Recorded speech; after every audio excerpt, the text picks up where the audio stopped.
Welcome on EU for UAP. Today we are trying to explain the last UAPTF preliminary assessment. We are receiving today Bernard Thouanel, international correspondent and specialized in aeronautical and space technologies, and Graeme Rendall, author. So, Bernard, you propose that we used as an introductory piece the memorandum by the Air Material Command and mostly known as the twinning memo. Can you explain what you think it allows a better understanding of the recent report we had? Obviously, I would like to say hello first to everybody. And yes, as an aerospace journalist, I am, of course, very interested by this document because it's not the Bible, but that's the definition of a document which has been issued and written by militaries to militaries. And obviously politicians, but not only politicians. So it means it's operational. It means that the thinking, the way of thinking is purely military. And we are in the same situation today. It's purely military. It's not scientific. That's if we can. It's not only scientific. Scientific is a part, but it's purely problem of national security. That is exactly what you add. It's not explained the same way. It's not described in the same way, but you can discover that the writing is purely problem of safety and national security of the aerospace. And they are not talking about, I would say, UAP or UAP. There is no this expression. They are obviously using flying disc because of the description, but most of the time it's qualified as unconventional aircraft. And that's very interesting because they consider this is not only an object, it's something with an intelligent trajectory, with an intelligence behind a pilot or several pilots or whatever. Because at this time, you do not talk about artificial intelligence. But now, yes, I agree. And that's interesting. That's interesting. If you read, of course, you have to understand who received this letter, this memo, or this letter, whatever you call. It's very interesting to see that they are very concerned about the overflights. They are describing that it's overflying on military locations, and not the worst, not the least. The nuclear facilities, the aircraft facilities, and it's not described fully, but that is what you can read behind the line and between the lines. And when you say when a general training was not really a comic, because he became later the chief of staff, not only of the Air Force, but later the full armed forces. So he was not really somebody considered as a funny guy, or no, not at all. And I must remind you that the same professional fate has to be applied to Colonel Blanchard, who was the commanding officer of Roswell Army Air Force Base. Blanchard, who issued the famous fact release, in 1947. In 1966, he was the second in command of the United States Air Force with General Curtis LeMay. So, and he died. He had a heart attack in 1966. But it was his position. If you think that all this story would be, I would say, funny for entertainment or whatever, you really think these people would have become at this position, the highest position? No way. No way. If you consider that, and that's my explanation, I don't know what happened in Roswell. Nobody knows. There is a lot of witness, a lot of things, but it's the July 1947 is a crucial point, because after that, you had the memo of Thouanel, but not only. You have the creation of the United States Air Force. You have the creation of the CIA and many other things. The Department of War became the Department of Defense, the DOD. So I cannot imagine that is a pure coincidence. Something happened like an earthquake and provoked the creation of all what I said. Mm-hmm. So what happened, really, I don't know, but it was really important, much more important than a crash in the desert of New Mexico and something else. I agree. I think it's really interesting to compare both documents, to the past month's report and that memo sent by General Thouanel, because the similarities are astounding.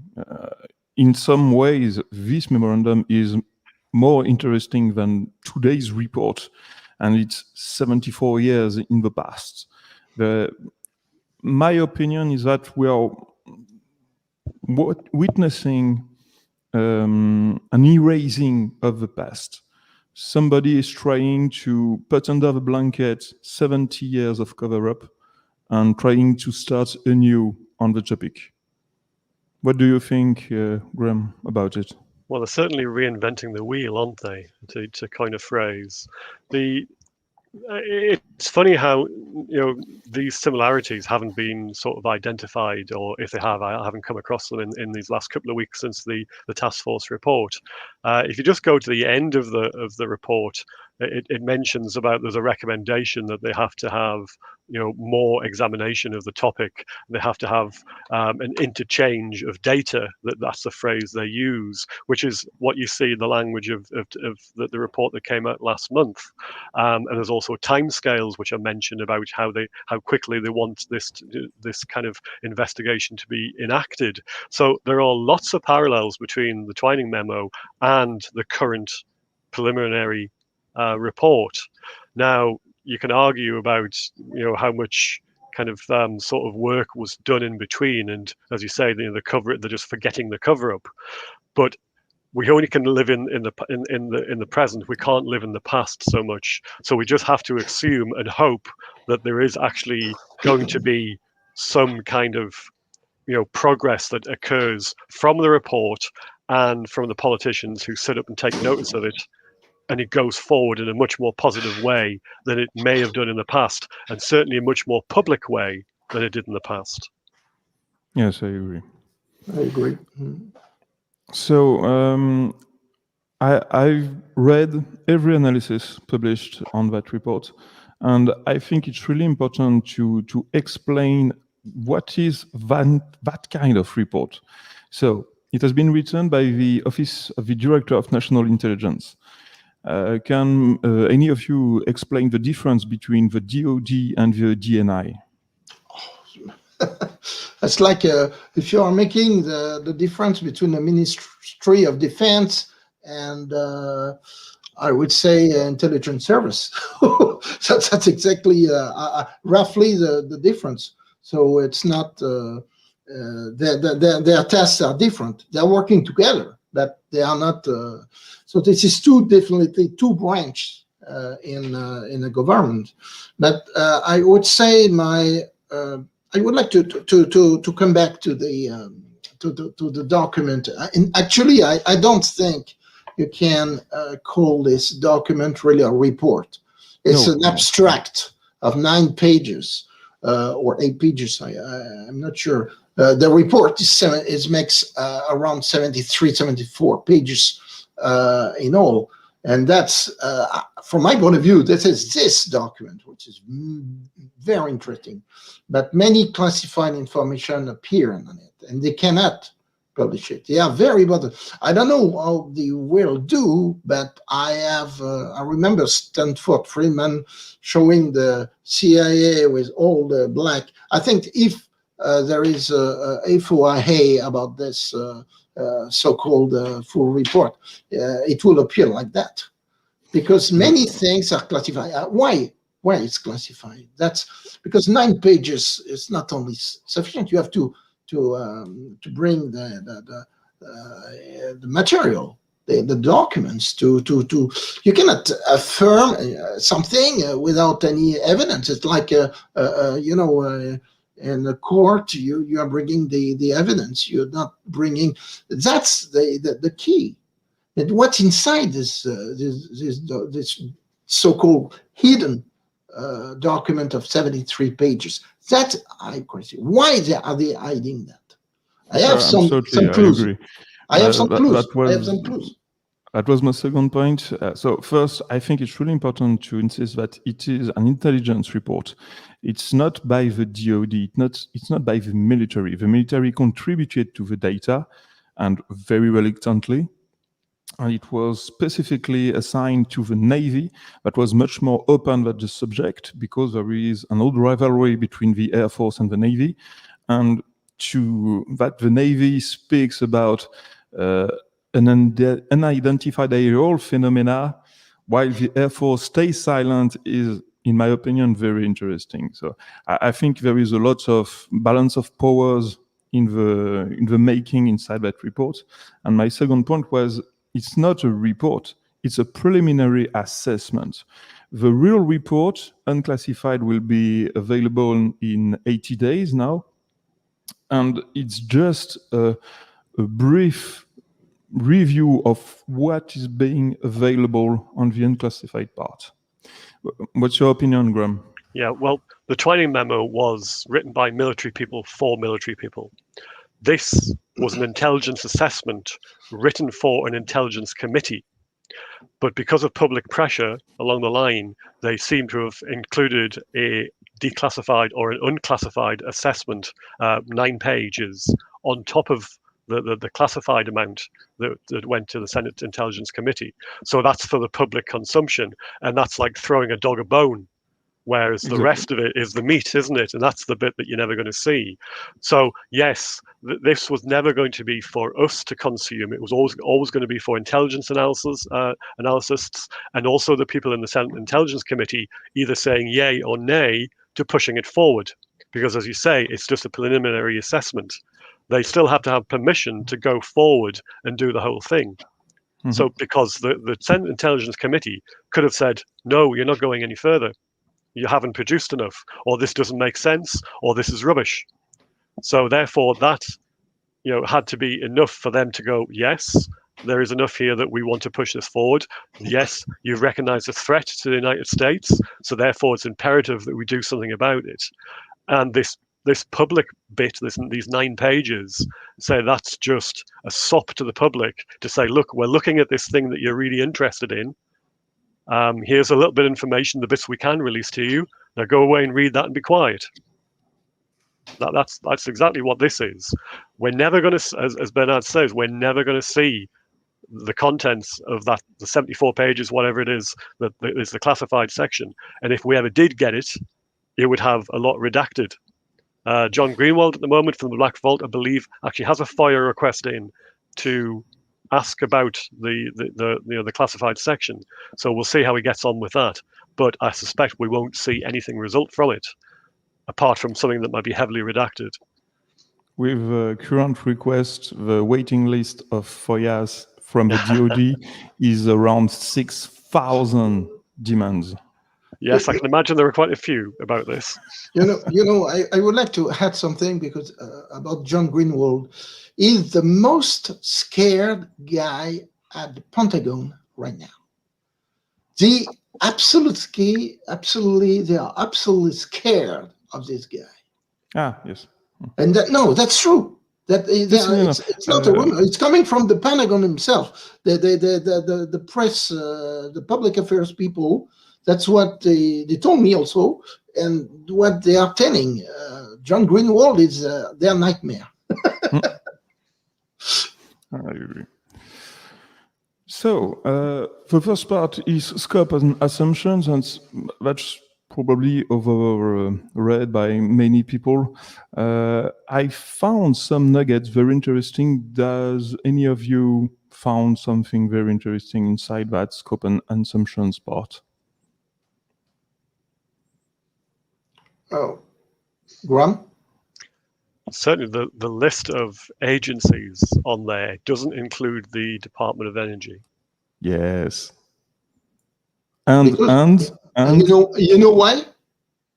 Because they're alone to themselves. The Department of Energy is the one who's managing the UFO things. And I can tell you also why, and that it's part of the classified report. And because but it's obvious. There is a section in the report which is devoted on enigmatic sciences.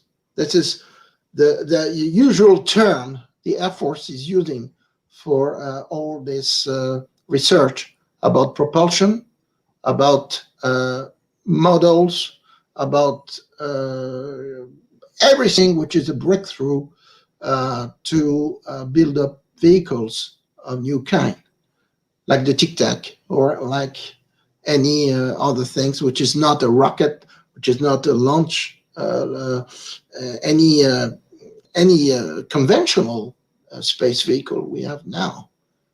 And that's why it's also classified, because they don't want to show the advance of their research, and that's only known by 2% of the Congress members who are managing the black programs. What I find also very interesting that there is no NASA. We are talking about aerospace crafts. There is no NASA. Officially, NASA is civilian. Officially, that's probably why it's about every agencies could be in that scope, and they removed some agencies. NORAD is also absent, while we know by the testimony of Carl Sagan that it was tracking UFOs in the skies. So what is really also interesting in that list is the presence of DARPA. I didn't think DARPA would be present. It's the Defense Advanced Research Projects Agency, and it's quite secretive group. Its purpose is to create advanced weaponry and prototypes. What do you think? Why do you think they put the DARPA inside that report? For the reason I explained previously, because they are in charge of the black programs. All the black programs are managed by the DARPA. It's like GGA in France.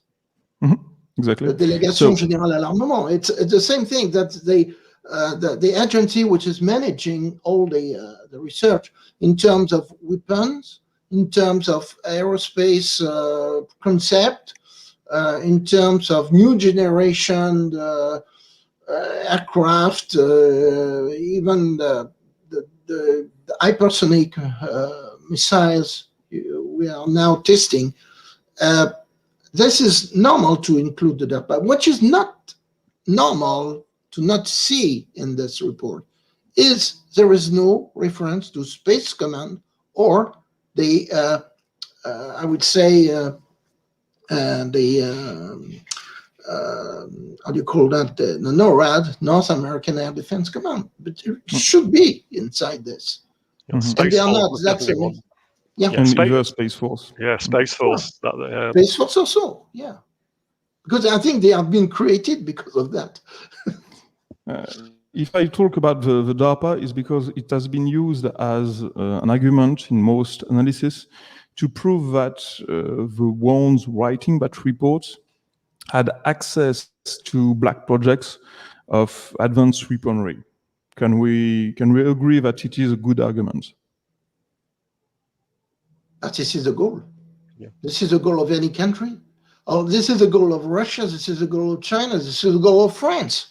You think that the committee report has been only created or written in 1999 just to please a group of officers, and it was created for the public, for the politicians, especially the president and prime minister of this time.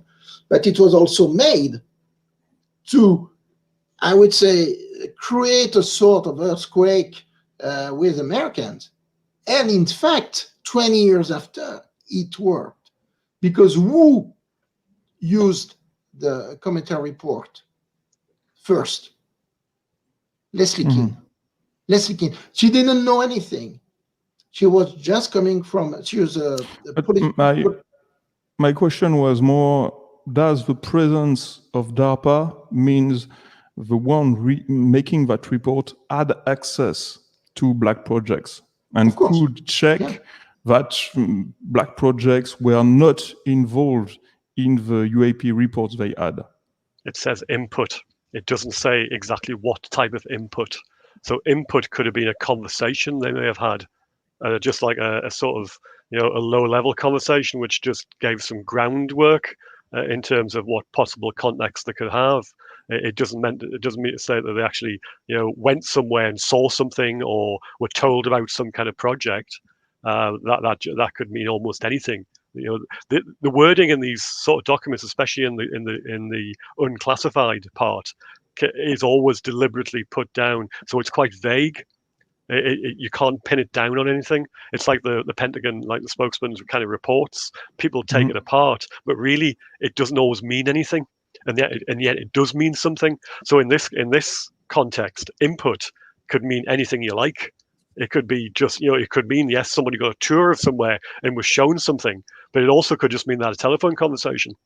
It's something like, the report, the people doing the report could have rang up and said, yeah, we understand that you might have something to be able to share with us. Is that possible? And if we get the go ahead to go forward with the report, with a better report after the Senate Intelligence Committee have looked at it, this preliminary report, would you be able to, talk to us more? And they might have gone, yes, that's fine. Then put the phone down. That would be input. So it doesn't necessarily mean what people might think it means in terms of much more information. That's why I'm looking specifically at it, because I think the shortcut of saying it had access to DARPA, so it's not black projects, is very weak, in my opinion. There are lots of projects that can be very well hidden by the United States. The other part I find very interesting is that one. It's very casual, but it's the self-induced purpose of the report. This report provides an overview for policymakers of the challenges associated with characterizing the potential threats posed by UAP, while also providing a means to develop relevant processes, policies, technologies. So I think that wording is very interesting. It was designed for politicians about the difficulties associated with the potential threats posed by UAP. So it's a working on document. It's a recipe for reporting better UAPs. That's why I'm checking out of that sentence. What do you think of it, Bernard? That's exactly the same I would say, the same questions, the same goals who Donald Kehoe shown the first time when he published the flying saucers are real. That's exactly the same. That's the same, because we are not, again, even 74 years after, or 72 years after, our technology is not at the same level. And I'm afraid that it would stay for a long time. There is a big gap. And so the goal is the same, the questions are the same, the threat is the potential threat is the same, and you cannot do anything. Graeme, what's your opinion? Well, I'll go even further back than just the 1947, the memo, the Thouanel memo, about how they were trying to find out what these things were, and they needed a framework to collect information to even try and determine what was going on. I've just been looking at the Foo Fighters because of the book I'm writing, and actually in 1945 they were having these same conversations in the air intelligence and the air technical intelligence branches of the United States Army Air Force. And before they could actually work out what was going on, they had to agree on a collection program for getting the information about what, so they could actually have some data to work with. Because at one stage, it was actually a refusal to believe there was something going on. And then when they finally did get around to recognizing there was an issue that even just had to be looked at, never mind what if it was true or not, then they had to decide, yes, okay, you need to give us some information from the squadrons before we can look at it, and we can work out if there's an issue to then think, right, we now we need to look at it. So it was like this multi-stage process. Now here as well, you've got, so we're out in the present day, and they're doing the same thing. They're reinventing the wheel again. They've now, they've looked at the problem, they've recognized there's an issue, but they don't know what the issue was, whether it was a threat or something else. But now they're saying, yes, it's a threat, because they're classing it as a potential threat. Elsewhere in the document, they class it as a hazard to air navigation. And then they also obviously realize that because now it's an issue and it's something that needs some addressing, they also need to up the ante in terms of developing a collection process, and obviously the US Navy have put something in place for reporting measures. The US Air Force have been dragging their feet, but they've actually got around to it, apparently, even though none of the 144 cases mentioned in the document are anything to do with the Air Force, because they're all US Navy, apparently. And they also recognize that they've got a deficit in the actual analysis methods that they use and the scientific processes that they use to try and work out what's going on. And of course, that's a big thing that people have mentioned, that that's the thing that's buried away at the end of the report, and people, when they were first reading it, had missed, and they were just looking at the cases. But that's a huge thing as well. So there's a whole sort of step, lots of steps there that they know they've had to go through and work out one by one to get to the end bit where it says, yes, we want to go and examine this. There's an issue. I agree. Yeah. But they've done this every time, and so they did it in 1945. They did it in 1947. They're doing it now. But chances are there'll have been reviews like this in the past where we wouldn't have heard about. There might have been ones in the 1950s, the 1960s, and the 1970s that could be still buried away, and they may not be huge, wide-ranging reviews, but they might have happened, and they'll have probably done this same kind of process every time. And no doubt the Chinese have done the same, and the Russians have done the same, and the Brits, the French, you name it, everybody who has examined this topic in this kind of level has gone through the same processes. Yes. That's very interesting to speak about the sensors, because that's obviously a tool we didn't have in 1947, and the sensors are not only a display in HUD, what you call it, the display, or no, it's not this purpose.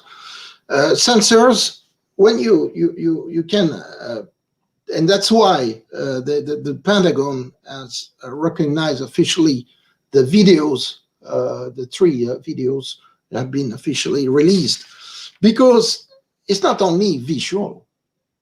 There is many sensors in these videos, and you have telemeter, you have a laser, you have a radar, you have optical and optronic system. So it means you have 4 or 5 different things who correlate, which proves the existence of the object which is recorded. It's only so that's when they are writing some UAP may be attributable to sensor anomalies. Yes, but I don't think this is a majority. I think it's that's why I highlighted that part. Yeah. Yesterday, I think Neil deGrasse Tyson said that UAPs were just sensor anomalies. And in the preliminary assessment, the simple use of the word some means it's only a part that can be explained potentially by sensor anomalies. So the argument doesn't stand on that point. And of course, we don't know which particular sensors they're talking about here, because people seem to jump to the point that they're thinking about the FLIRs or the head-up displays, but actually it could be something completely different that we don't either know about, or it could be something to do with satellite reconnaissance. It could be anything. Those sensors could be things that people aren't really aware of. And so, yes, it could be a small amount, but it also could be a different type of sensor, which people aren't immediately sort of thinking about. So, and it could be something that is throwing up, false positives. But if you look at but when we look at the military sensors, the ones that we've seen in videos, they're the ones that you can say, well, actually, no, these aren't sensor glitches. As you say, this is something real, something tangible.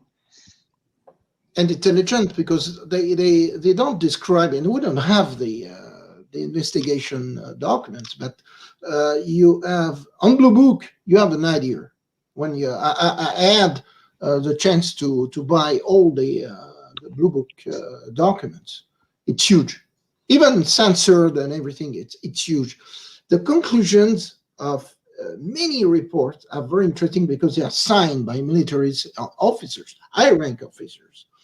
And their conclusions are absolutely, at this time, it was 1960 or whatever, they are describing the trajectory as intelligent of any object, and from there, there was the tools we have right now with the sensors, the different sensors, lasers, only radars and visual at this time. And I cannot even visualize how Condon could have been so negative regarding the conclusion of many reports, not only a few, but many reports. He was biased from the start, though, wasn't he? So he was already sort of judging the outcome before it even got underway. So it was a bit like Neil deGrasse Tyson just saying, no, there's nothing to this, without really looking at the evidence in a huge amount of detail. So yeah, it happens, I'm afraid. For those interested by the countdown failure, on the channel you have the McDonald conference of December 1969 for the AAAF, where he explains how countdown was manipulated, how the countdown report was manipulated, and it's a very interesting speech he gave at that time. On that next part, I think it's the first time I really read an admission of failure on all levels. I mean, it's an executive summary, so it's just an abstract of the rest of the paper, but it's just a list of failures of US intelligence and the US military. That's what I take of that page. What do you think of it, Graeme? Well, this is. Do you mind? I'll just go. Sorry, I've been distracted by something that's just popped in my phone. I've just got a little bit of a family. It's a bit of a family emergency. I'm sorry. I'm just gonna dish out, drop out for 2 minutes if you don't mind. Don't worry. Yeah, sorry. So, what do you think of it, Bernard? From my point of view, it's. I have the feeling it's organized because first. You can see there is many agencies who are not appearing of something which has been a direct concern. like the Space Command, the North American Air Defense, all the things, they are not there. How come? They are not there because they are reluctant to. But I would say if they are reluctant, there is a reason, and that's the reason we have to decipher, because they are reluctant to give. You can see every time there is a major incident, like in the Nimitz, you have right away a teamwork of people from the Air Force or another agencies or other agencies coming right away and seizing everything. They all the data, the recording, the things. It's nearly outlaw if you read the news results. So these people have this power to come, to take, and to say to anybody, to everybody, you shut up, you never see it, never happen. And that's, for me, it's related to this. It's not lack of communication. I think this is like, like it looks like fantasy to admit that there is miscommunication, it's not appearing. No, it's volunteer. Lou Elizondo, the guy who was in charge of the ATIP, was fighting against not a mismanagement or a miscommunication. He was fighting a system, an organized system. And I'm quite sure that's exactly the problem. There is a big fight still right now between the different, because some people, it's nonsense for them. And they went very far in this small abstract of 9 pages. This is the very first. No, they went far because they recognize the existence of the phenomenon. So, in your opinion, it never happened in the story. Never. In your opinion, who would have intercepted these reports?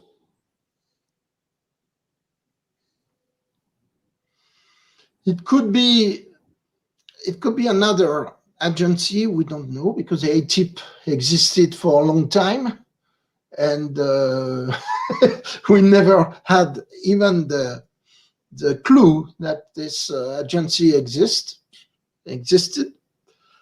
Now you have the UAPTF. What that means anything? It's just a temporary team.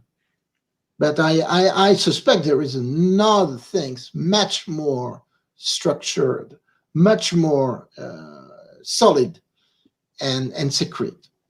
Oh, Lou Elizondo said on the record that there were other teams besides the ATIP inside the DOE that were working on it on their own terms. Yeah. It's possible, because Blue Book, if you go back to Blue Book, it didn't get all the cases. Some cases were either passed on from them, or they didn't see them in the first place. But there's a lot of things preventing these sort of cases, the reporting of these cases going forward to the right people, to ATIP. I mean, stigma, just to go back to the basics, I mean, stigma would prevent a lot of people even just reporting them. And of course, if the US Air Force had this culture of not recognizing there was a problem anyway, then of course that reporting wouldn't happen. People would just keep quiet. So if you can just look to a basic level, and no doubt that kind of happened in the U.S. Navy as well, to a certain extent. I know Fravor, and they took a while to come forward, and they, yes, okay, they probably submitted some kind of report at the time, but they may have not heard anything afterwards. It would have just been passed up the chain, and as far as they were concerned, that was it.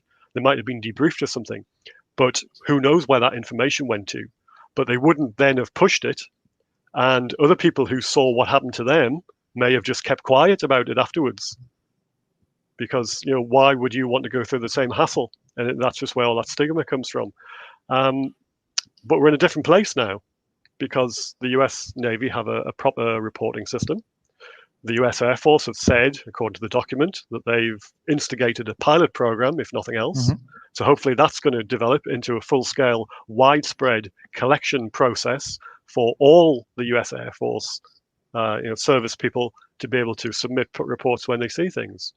So, and the report itself, indeed the unclassified section, no, the unclassified section, sorry, is a huge step forward in terms of recognizing there's a problem and admitting it.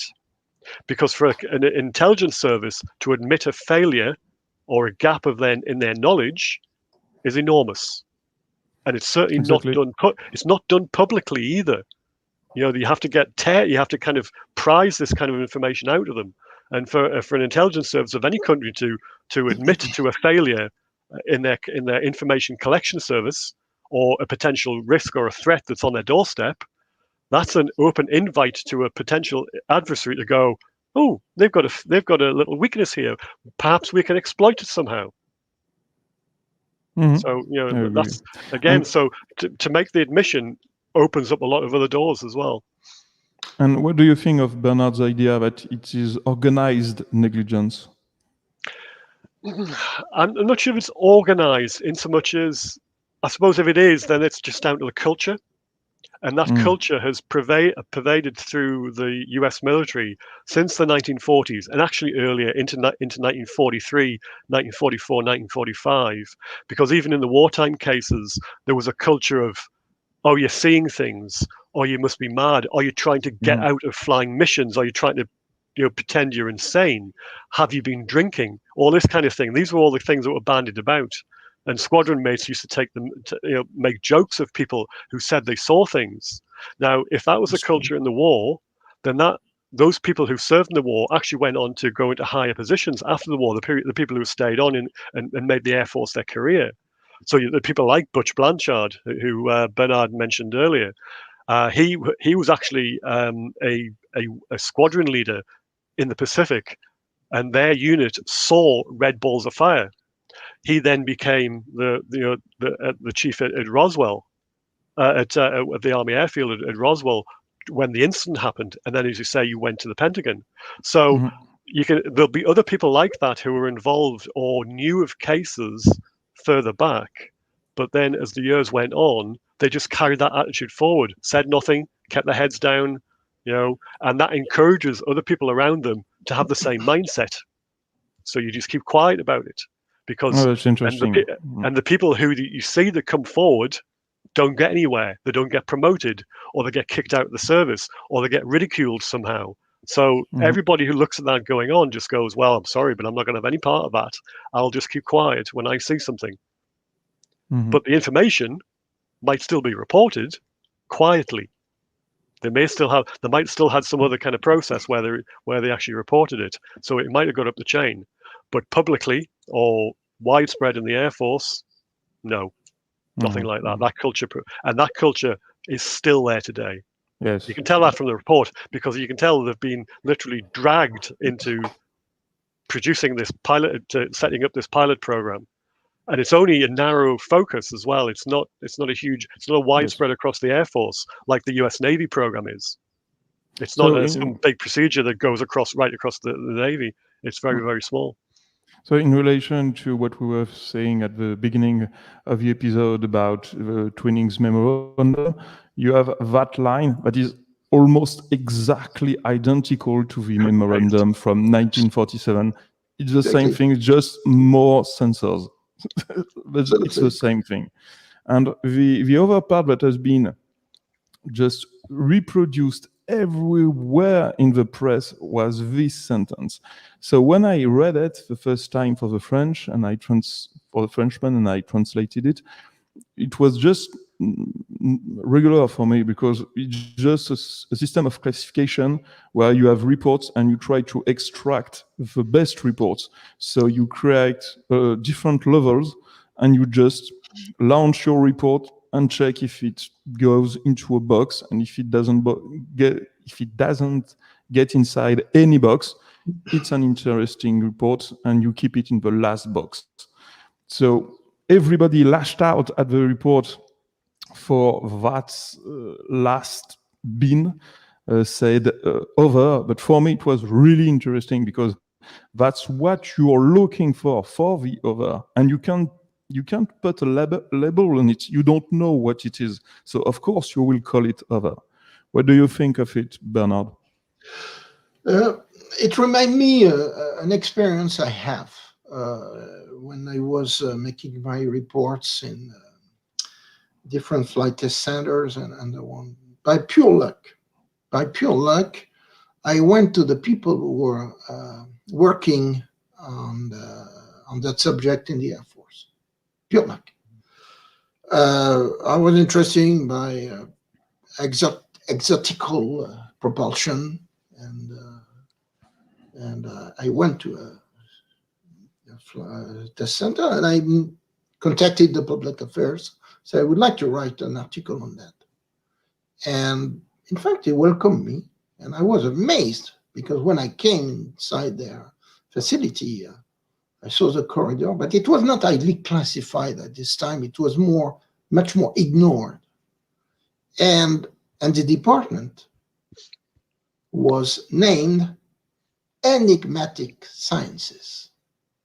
Oh, that's nice. In the Air Force Research Laboratory, okay? And when you see that, I understood everything. Because, and in fact, I was close to the people in charge of that. We exchanged, and it was really a learning experience for me, because I was understanding the other side. I don't speak about dark side because it's wrong, but it was the other side, and I talk and exchange freely with them. But at the end of the conversation, they knew that I know, and they told me, okay, but don't speak never that we are working on flying saucers. Never. They don't use the term UFO. They use the term flying saucers. I was amazed by this, because these people are scientists, militaries, so they are working. They are researchers, but they don't want to be assimilated. At this time, it was 24 years ago. Mm-hmm. You know, at this time, it was not so sensitive. Now, I'm sure that it's highly classified and everything. You cannot get access anymore to this facilities. But at this time, it was really possible to talk. And another experience I had regarding what Graeme was talking about, regarding the ridicule and the problem with the pilots. I went to the NORAD, the North American Air Defense at Colorado Springs, Colorado. And this is a space mountain, if you want. And these people, I was at this time, it was in 1999, and was also very lucky, because at this time there was no 9/11 and there was no the restriction we have today. Because today you cannot do that. What I did 20 years ago, that's impossible. At this time, I went to I was by myself.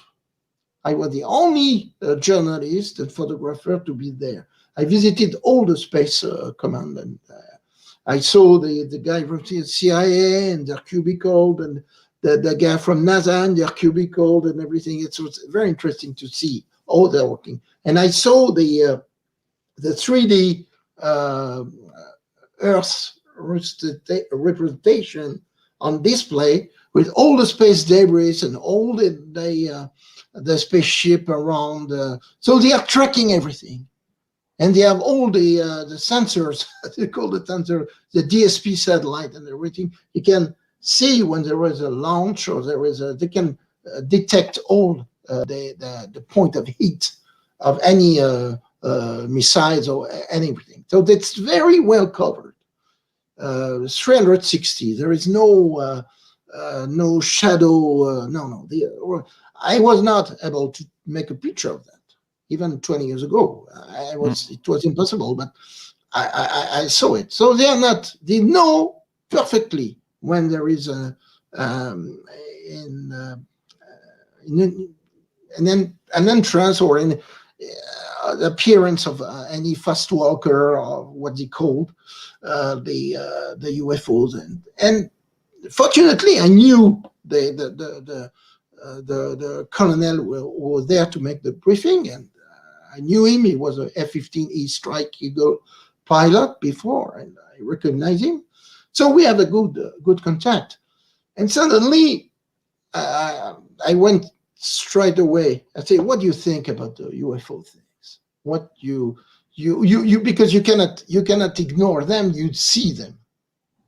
And he told me, and the public affairs officer was totally scared to death. Oh gosh, he's talking about UFOs. And you know what? The colonel, no, he was very straightforward. He told me, yes, I confirm, we are seeing the things. We don't know what it is. We cannot tag them as little green men because we don't know. But this is real. We detect things we cannot explain. And there is not a malfunction of sensors because we have multiple sensors to make a corroboration of everything, to corroborate. Mm-hmm. You cannot you cannot have one malfunction on one system. Not all the system cannot. That's why their sentence is nonsense for me. And you, Graeme, what do you think about that classification? The classification, I mean, as far as I'm aware, they have two options. They could either make something up to explain what these 144 cases were. So they could have said, that one's a balloon, that one's a seagull, that one's a glitch, yada, yada, yada. And then, but what they've done instead, they've said, no, most of them go into this other bin. So they've actually been quite truthful, been quite honest. Mm-hmm. They haven't just made up arbitrary explanations and mm-hmm. said 70 go into airborne clutter, the plastic bags or whatever, or 30 are weather phenomenon, another 10 are other aircraft. These ones might be foreign tech, etc. And there's only a few which are other. They've actually said most of them go into because that's the way I saw it. There's most of the ones that in the 144, they simply can't explain what they are. Now, it would have been the easiest thing in the world just to do what Blue Book did and just say, and just assign arbitrary explanations, because mm-hmm. we would have been none the wiser, because we have not seen the information that they've used to come to these conclusions. Mm-hmm. And, a lot of it will be in the classified report, but we have to go and trust by what they say. So for them to say, actually, most of these are in the other category, that's a huge thing as well. I think so. And I think it's something really, really just worth just thinking of and thinking. We've come so far from Blue Book, when they just said, yeah, swamp gas, balloon, Venus, whatever, to we don't know. Mm-hmm. And again, that's mm-hmm. another huge admission from an intelligence service to say we don't know what we're looking at. Well, the next part is already very interesting to me because specifically in talking about the Air Force, the main argument for the Air Force to dismiss everything regarding UFOs is to say that it's not a threat, so we don't care. And it's clearly stated in this preliminary assessment, so even without any in-depth work, that it is a safety flight issue and may pose a challenge to the US national security. So I read that as shut up to the Air Force. There is something to dig inside. It's a risk and you are failing your duties. What do you think, Bernard? No, I don't think it's like a provocation for me. I think it's right. It's like a gunfight at OK Corral. I think it's because he fought a lot in the corridors of the Pentagon, a lot. During the last months, when since Trump, President Trump told to the guy to establish a UAPTF with Senator Marco Rubio. They work on that, but there was an intense fighting. between the branch, between the officers, and really hard. So that's what I heard. And when talking about safety of flight, I think it's smooth, because when you are, I have to speak about my own experience flying with jet combat aircraft, and with, when you are engaging a dogfight, and it was a case in the 2004 Nimitz case, Commander Fraser, Flavor, yeah, he dive the way is used his tactic with while flying the Super Hornet. It was engaging a dogfight. The rule of engagement, it's very clear. There was no, it's a threat, does not respond to any calls, to any radio, to ignoring completely the thing. And he was facing the aircraft. You have to understand that. It's not that Lieutenant Commander Dietrich was scared to death. It was his first full operational training mission, and she was involved in the first things. So you can imagine on the sighting, the boiling water, and this object could have been hostile, could have the possibility to use the weapon. You never know. They were facing the unknown, and forever now, he did not hesitate, because he's a fighter pilot, and he engaged the guy. It was not just a smooth encounter. No, he was engaging it. And the answer was direct. It's escape and going. This is the peak of the provocation. He went directly to their training area, which is not known by many people. And that's a provocation. This is why it's qualified as a threat. But as a fighter pilot, when you are engaging a target, can you engage a target without weapons? They were unarmed. They are trained for it. Yeah, because it's a normal training. It was part of the mission. They are not supposed to show that there are no weapons aboard. And he was a commander. He has guts, the guy. He's like any fighter pilot. I know many fighter pilots who would have done the same thing. Royal Air Force, Armée de l'Air, whatever. That's their training. So they have to intercept to be sure that it's not an enemy and what it's doing inside a zone, which is supposedly, to me, a military monitored area and not open to anybody.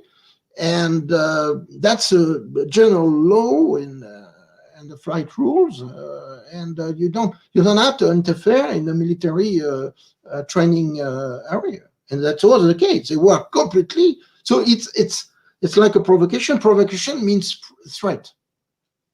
So Graeme, what do you think about the fact that it is clearly stated that there is a safety of flight issue in the preliminary assessments? I'll just look at the difference between what they've said there and what the UK's Ministry of Defence say on the issue. So the UK MOD is there is no threat. There has not been a single instance within the last 50 years, and that's what their line is. So they go along and it's just, we'll just ignore it because there's nothing there to see. The US have taken a different view because they have definitely got an issue on their doorstep. It's in the middle of their exercise ranges. It's in the middle of their transit lanes for their aircraft flying to and from their aircraft carriers to wherever they're operating on their daily training runs. It's in the middle of US Navy vessels on exercise. So there's a huge threat. But also, just going back to basics, it's an air navigation threat. Because if you're flying somewhere and you're maybe two aircraft together and you're suddenly distracted by something flying around you or near you or in close proximity, that makes you not do what you're supposed to do. You're not flying the aircraft properly because you have one part of your brain looking at something that's flying around you. And you could hit your wingman, or you could do something else. You could endanger yourself, your own aircraft. You could endanger somebody else's aircraft. So just at the very basic level, it's a risk. It's a danger. But if you're looking at military aircraft, then you're looking at a much bigger danger. You're potentially losing, very, very expensive airplanes, well-trained personnel. If it's anywhere near a ship, you're looking about endangering vessels. So you're talking about much more people being involved, a lot more in terms of high tech and very expensive, hardware being lost. So there's a huge risk involved at every step of the military operations where these things seem to be affecting. So if nothing else, that's where your risk is, and that's where your threat is. Now you could also expand that threat to, what could also the threat be? Could it be outside intervention in terms of a foreign actor somewhere, or is it something else, as in from somewhere else, not from China, Russia, etc. Now those are questions they're going to have to address when they get more information. But even if you just assume, for argument's sake, that it's China or Russia, that's a huge thing that they have to address. So there is a threat there anyway. Yeah. So it doesn't matter which way they slice it, there is a threat. And yet I come back to the UK Ministry of Defence, who say there's nothing. Now I don't know whether they've had the same level of incursions, etc., into military exercise areas. There's been reports of several, but not on the scale that the US Navy seem to be reporting. So maybe the UK Ministry of Defence take a different view because they haven't got the scale of reports. But maybe they're just sticking their head in the sand, or maybe they're not telling us the full story. I don't know. But at least when you look at the American report, it's there in black and white. There's a threat. That's amazing that the British are not taking that so seriously, because usually they are taking off every time you have the Russian bears coming to your space. They are not even. They do that. Yeah, they do that, Bernard. They send aircraft up after airliners which are non-radio. So they do that because it's a possible terrorist threat. They'll scramble a couple of tornadoes, a couple of typhoons after a bear, which is off the 12-mile limit. They do that regularly. However, anomalous objects on radar screens, or something that somebody reports and phones into the local police station or something like that, they're not going to send aircraft up after those, by the sounds of things. Now they might do, but if they do, they're not telling people, and that's where our secrecy comes into account, that they don't tell us everything that's going on. So whether they are or not is a different story. But publicly, and bearing in mind we had that House of Lords debate the other day, where they said, nothing happening, nothing to see here. That's what we hear, that there is no issue to address. But clearly it's a different story in America, because they have said there is a threat. Because maybe they don't want to generate panic. Maybe, or maybe they just haven't got the resources to actually look at it like the Americans are doing. Yeah. I remember something, I don't know if you're familiar with the case, I suppose yes, in 1997. It reminds me a case of Tic Tac. We have been a long time ignored. At this time, it was a Switzer 747, flown by a captain I knew because I talked with him, Captain Bobet from Switzer. And the 9th, I think it was the 9th of August, 1997, they were flying above New York, and they cross, when I see it, cross the path of a Tic Tac so close that the co-pilot instinctively lowered his head. He was thinking that there was a collision midair risk. And I talked with the captain. He reported to the FBI. He reported everywhere, and it was a Tic Tac. It was completely a Tic Tac in description, in a way. So when you see such a behavior, you cannot exclude that it could be a danger. It can be a threat, and I would maybe go beyond. It may be also the reason of the classification of the full report, that maybe there was collisions, but you cannot prove it because nobody came back to report it.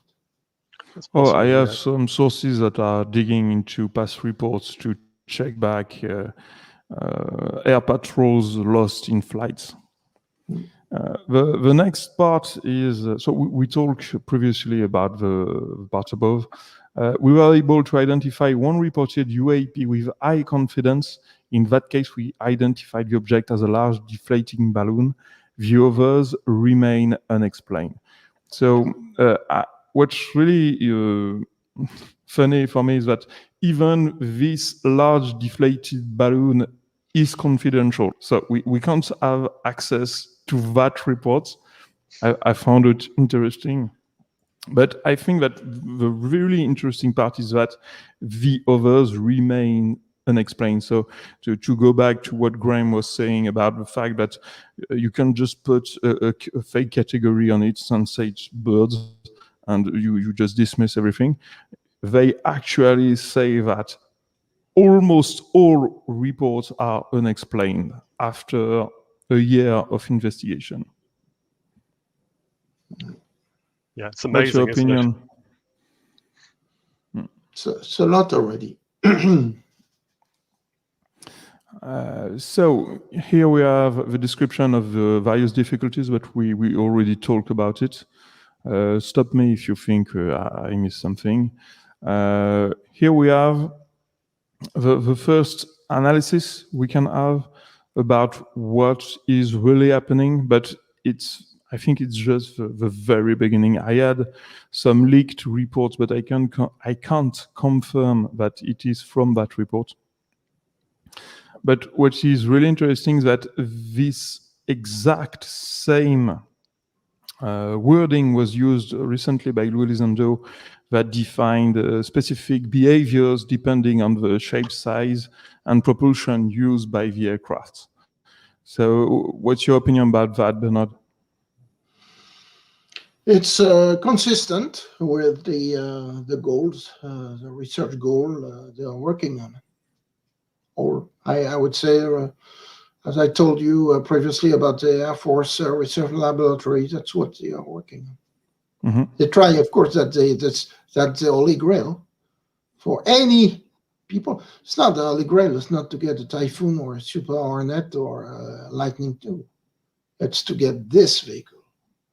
To get this vehicle, you have to get the knowledge, and we don't have still. We can barely reproduce the Bull Lightning in a lab. I don't think we can reproduce a Tic Tac right now. But you know how it works. Many scientists, I know. I changed me with some scientists like Eric Davis or even Jacques Safety and all these people who are really working seriously on the question. They can define, they can explain how it works, but they cannot reproduce. For Graeme, what I found really interesting, there was some clustering of UAP observation regarding shape, size, and particularly propulsion. My understanding of that sentence is that UFOs comes in wave of similar crafts. So we observe Tic Tacs together, we observe triangles together, we observe saucers together. Do you agree? Yeah, I do. I think they've also just tried to break down the reports into the basic categories to see which ones look like a Tic Tac, which ones look like the sphere inside a cube inside a sphere, which one look like that Batman balloon that everybody was talking about. They've been doing some basic collation of what these 144 cases are, just so they've got something to start with. And that's what you would do anyway if you were going to sort out a whole load of reports. So for shape, size, shape and size, that's what they would do with those. But then also you've got the problem about propulsion, because nobody even knows how the Tic Tac flew. It moved, it flew at a high rate of speed, but nobody can work out how. So to our knowledge. Well, yes, that's the thing. So they'd be looking at that, won't they? They'll be looking at how things are moving, or if they weren't moving, if they were just static. And then also whether they went into the sea or came out of the sea. transmedium vehicles. So they'll be putting them into different categories, and some of them may go into more than one category. So that depending on the size, the shape, how they move, what kind of medium they travel in. So there'll be a whole lot of categories, and I think that's just that. I think it's simply that they've just gone to the basics there, and that's because they have to start somewhere with this analysis. And the first thing you're going to start with is going, right, which groups do these fall into? Do they do this? Do they look like that? Do they move like that? And that's what that is. And then they'll have found that, say, the clustering, there'll be a certain group, there'll be a number within that 144, 20, 40, whatever it is, that look like the Tic Tac. There'll be another group, how many they are, that look like the cube inside a sphere. There'll be some that move around like a ping pong in a glass, like the Tic Tac did. There'll be some others that just stay static when they flew past them. So there'll be a whole lot of groups they'll have all these little categories, and they'll have, that case goes into that one, but it also goes into this one as well. And it might even go into another category depending on what it did. But then they'll be able to work out, and they'll have a database where, object number 89, it fell into that category, and that category. And that's how they'll probably have a database along those lines for those 144 cases, and maybe some others as well. Don't forget, just simple as that. Don't forget, Graeme, in the case of the Tic Tac in 2004, with the Nimitz case, there was probably another chip involved. The one which was underwater. Yes. Yeah. And I don't think it was a Tic Tac. It was maybe a mothership or whatever, but it was something below. And so there is obviously interaction, but we have no proof. We cannot just guess. But if you're going to do an analysis on something that you literally have no idea about, then you've got to start with the real basics. Just what do they look like? How do they move?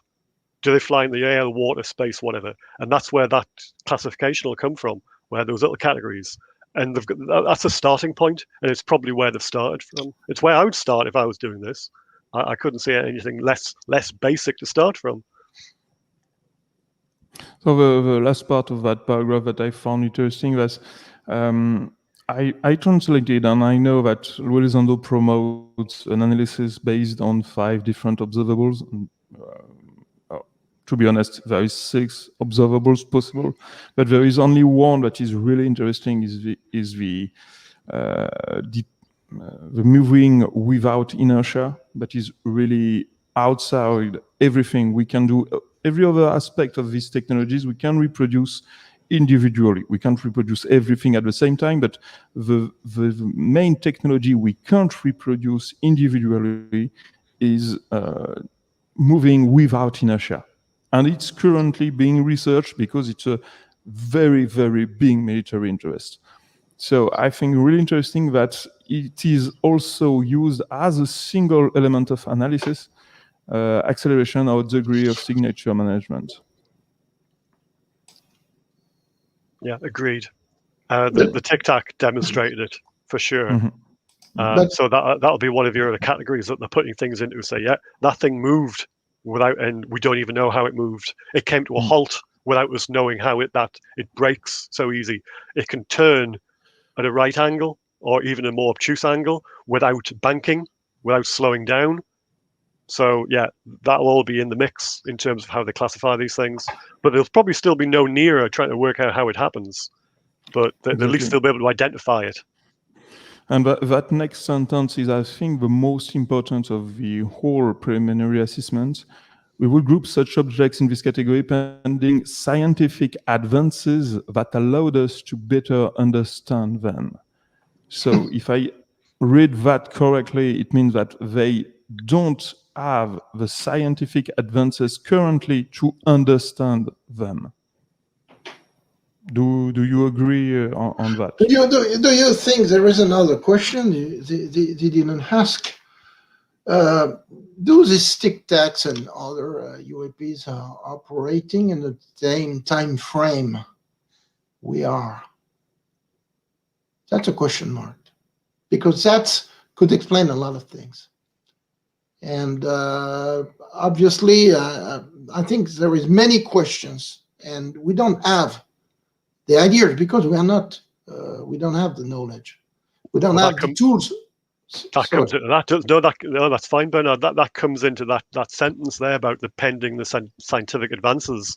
That they're recognizing that they don't have the scientific tools to be able to analyze what's going on, and it could be what you're saying there. It could be things like that. It could be popping in and out of other dimensions. It could be things that people haven't really worked out, but they simply can't get their heads around it because the scientific knowledge and the tools they would need to be able to work out what's going on, they just simply don't have those at present. They'll have to wait until that technology or those thought processes catch up, and then they can have a look. Then they can look again.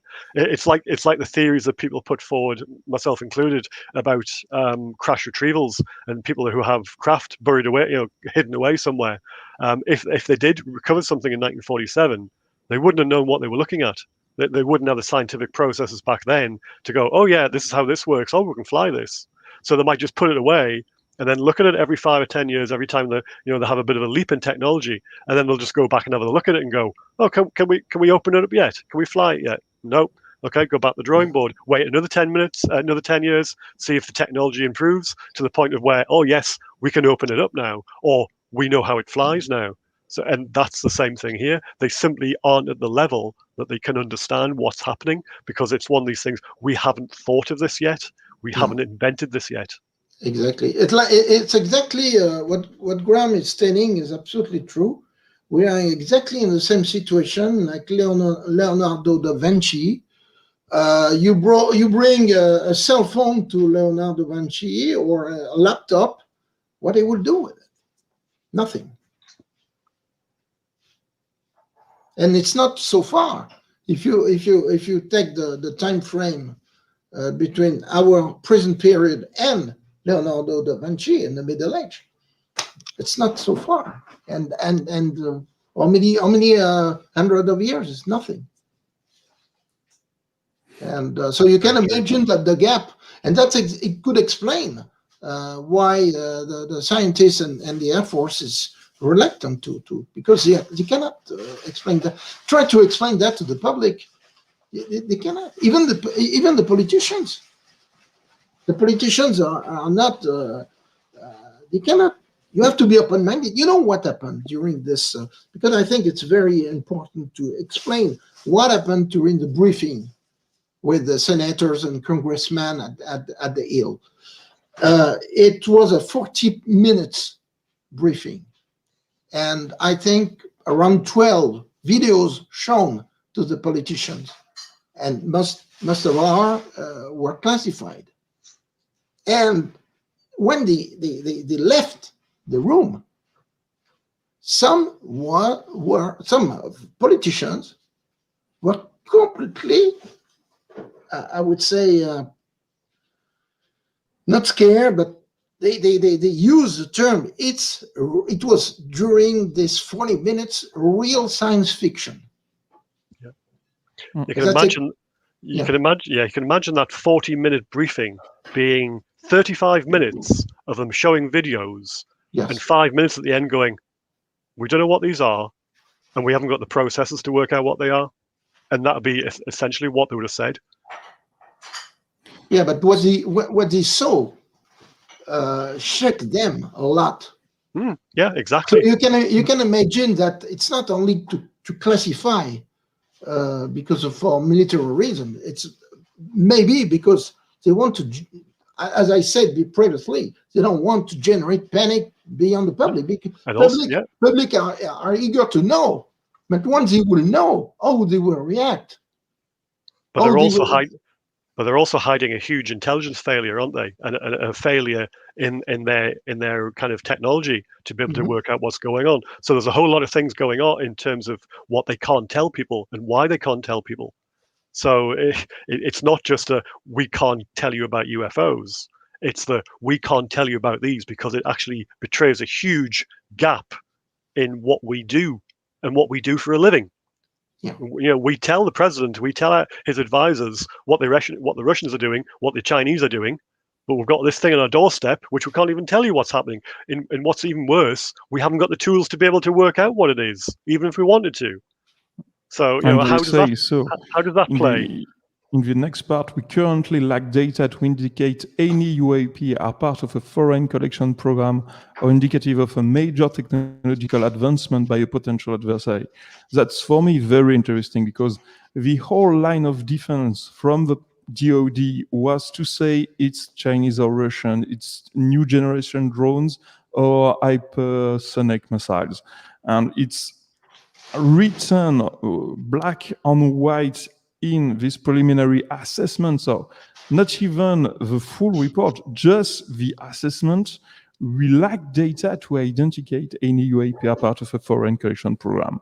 I find that very interesting because 2 days ago, a military analyst just said that it was Russian or Chinese.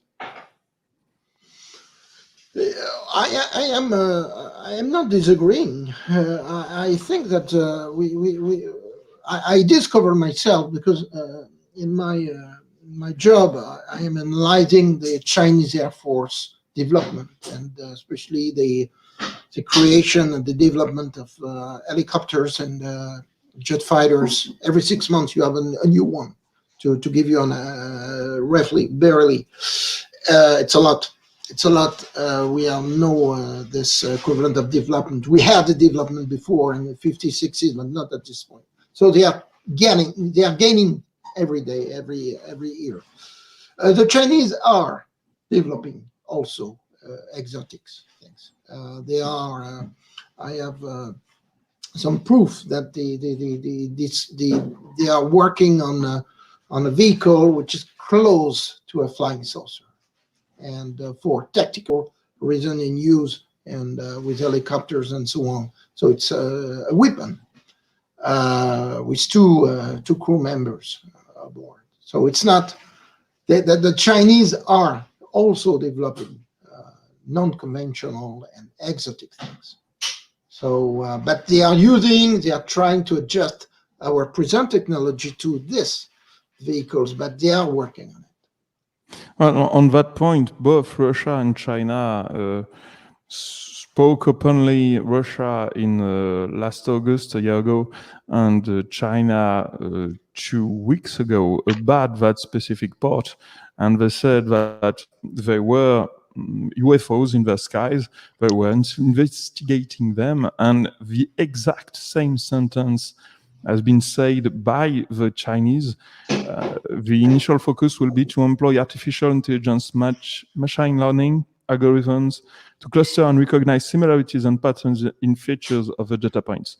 That specific sentence has been used just before the public release of the UAPTF preliminary assessments by the Chinese. Yeah, it's interesting how the three countries are effectively aligned in terms of what they're doing. They might have different ideologies and different political goals, different cultures, but in terms of this issue, they're not united, but they're doing exactly the same thing. Because that is probably about the only way they are going to be able to solve it with the limited technology and the limited procedures they have. They have to throw everything like that machine learning and the algorithms, they have to throw those at the problem to try and see if they can come up with some kind of patterns, and then that'll maybe send them down the right road to devote the technological and resource the resources to try and work out what's going on. Because just sitting there with a pen and pencil or a computer and just putting things on a database isn't going to get them anywhere in the end. And having kind of just human eyes looking at videos and reading through reports like they would have done in 1947 or in Condon or in the Robertson panel, etc., that's not going to get them anywhere at all. They're going to have to throw sophisticated sort of search packages, machine learning, that kind of thing, which looks at the data in much more abstract and much more detailed ways in order to try and pull some information out, which they might be able to have a glimpse into what's going on. That's the same problem. I think psychologically, it reminds me of the cargo cult a little bit, because but well, when you are on the other side, you're of course talking freely, but when you are on the other side, that's another matter. I think most of the time we have to be very humble and to recognize that we are not the center of the world, and that's maybe what the so-called visitors are showing us. We don't know where they are from. It could be ancient civilization, it could be other dimensional people, or even future travelers, and you don't know, it could be time travelers as well. And it could explain a lot of the reason they avoid the contact, because they don't want to, it's like a domino theory. You don't want to touch one piece and you don't know what could happen in the history of the world. And it could be that also. Time travelers or extraterrestrial doesn't mean anything, in fact.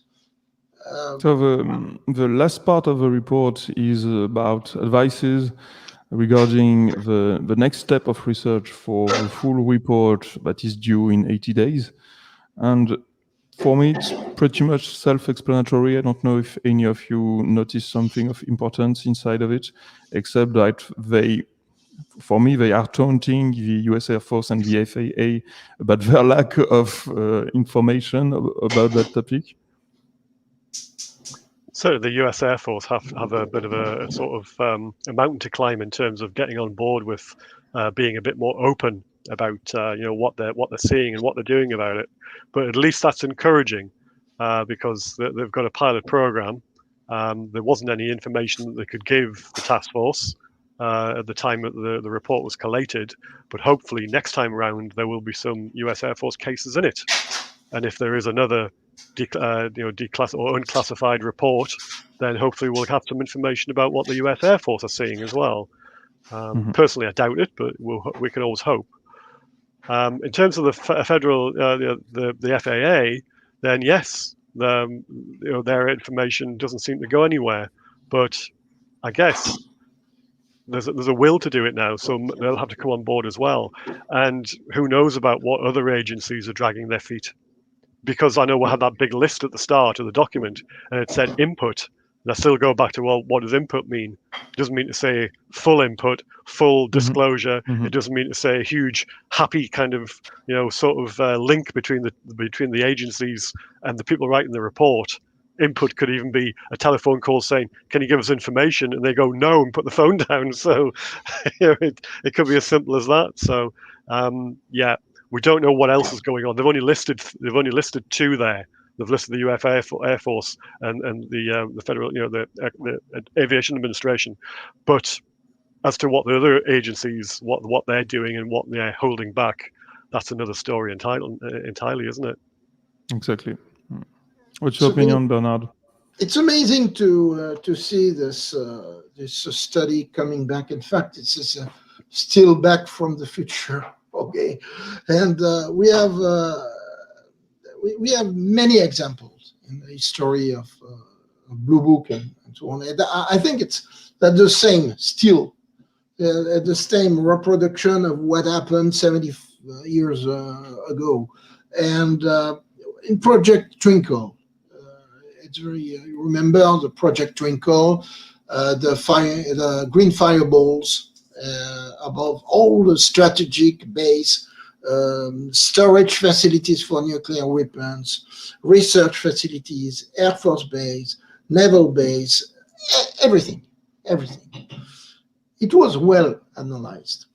But what we don't know, and I discovered that during this Project Twinkle, they established, and the Air Force is more active than you think.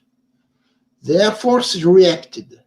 They put 24 hours aircraft ready to take off and fly inside the contrail of the green fireballs, because it was like the East Coast case. It was every day, nearly every day, on a daily basis. They have overflights of these green fireballs, so they were able to get ready, take off, and try to take some samples of the contrails of the green fireballs. And that's what they were doing. So they did take samples, collected the samples, and bring them back and analyze them on the lab. That's written black on white in Project Twinkle report. How come nobody is talking about that today? So it means 70 years ago, they were much more advanced in the research than they were claiming. And nobody, in fact, you know, Graeme, I would be very, nobody analyzed, nobody went in depth inside the Blue Book report, which are public, 100,000 pages, but it's worth to discover all the things. But if nobody did it. That's my. Yeah, they were certainly very happy just to categorize things as ordinary everyday objects and Venus and things like that, just to shut it down. And that was their whole stated aim. I mean, it wasn't public, but that was what their aim was just to shut down the debate and shut down the issue.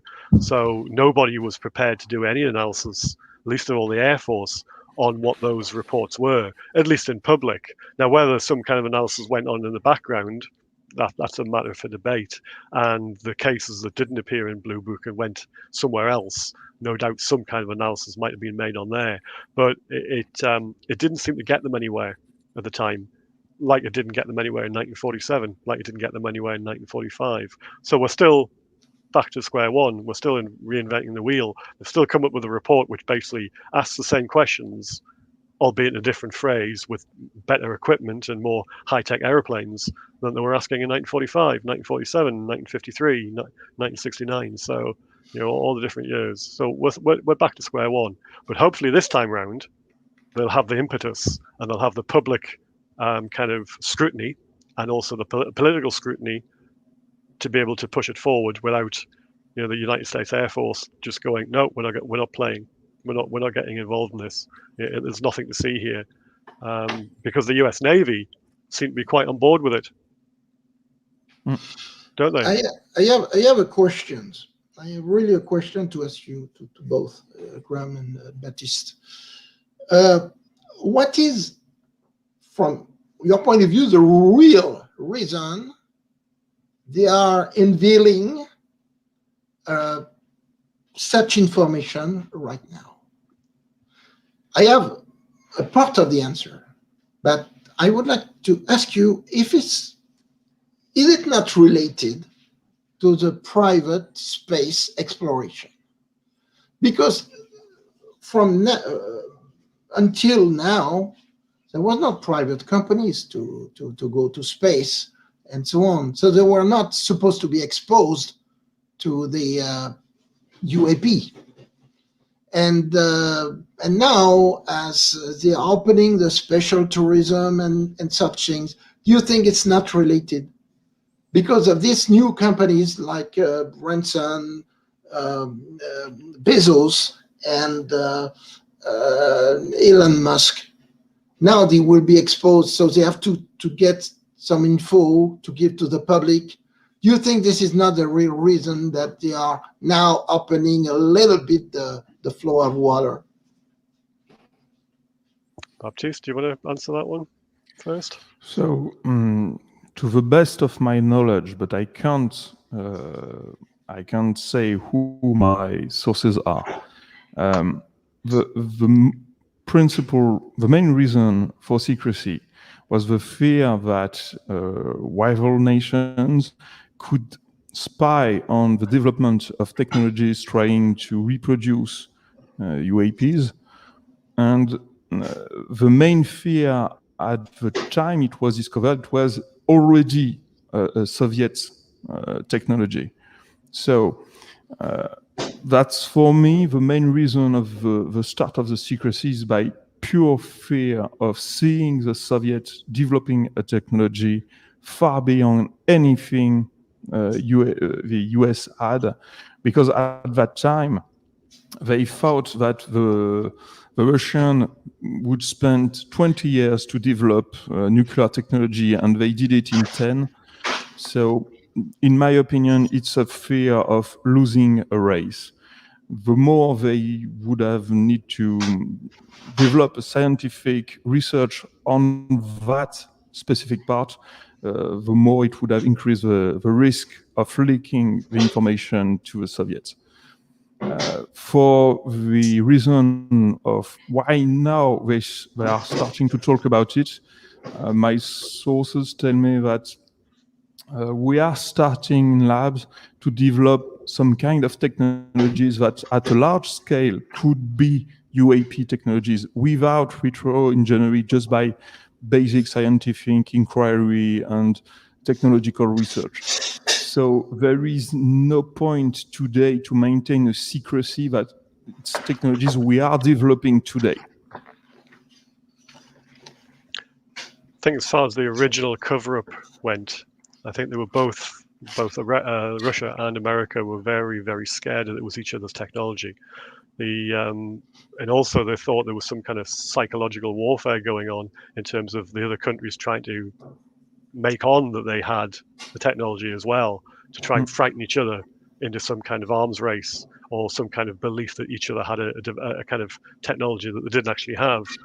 But also there was a kind of failure to, not a failure, sorry, a kind of realization that if they devoted resources to chasing after shadows, then people reporting strange things would divert them from their primary mission, was defending their own airspace. So they adversaries might be able to slip reconnaissance aircraft in undetected because somebody was just saying, "Oh, that's a UFO." So and they would go, "Oh no, it's nothing," or they would look somewhere else. And it was a diversion from what they were supposed to be doing, which was defending their airspace. So I think there was a lot of that going on back then.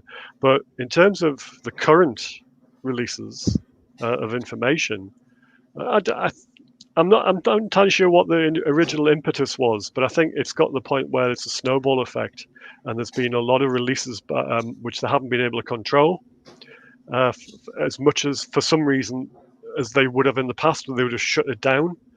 But it might be just the fact that there's different people in charge now, or it's a different culture.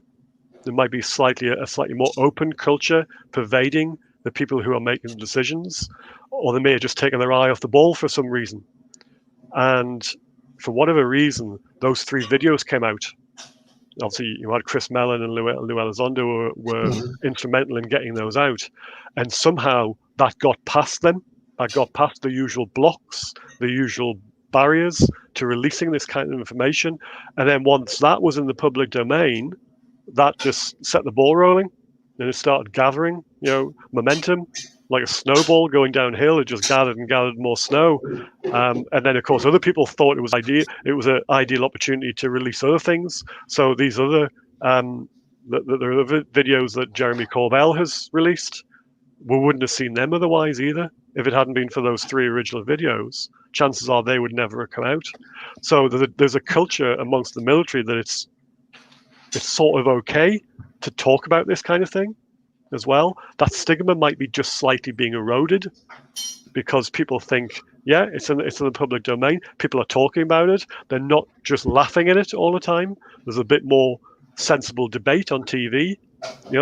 People aren't being ridiculed as so much.